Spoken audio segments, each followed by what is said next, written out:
A message from flagcheck.org to TV stations reaching viewers in Ohio. Even though stations can reject any third-party ad outright and have the right to require that third-party ads they air are accurate, some TV stations have aired deceptive third-party political ads. Stations have the right to refuse third-party ads. Super PAC ads are third-party ads.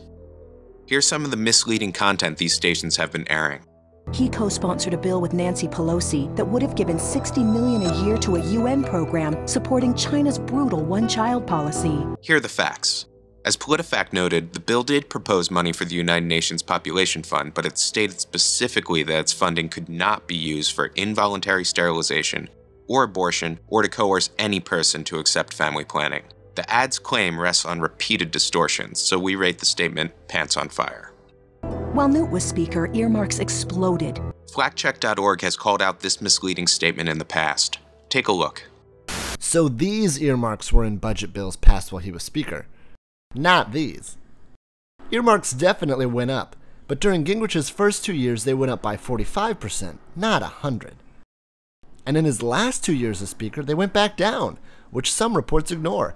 These might seem like small miscalculations until they explode into a big attack.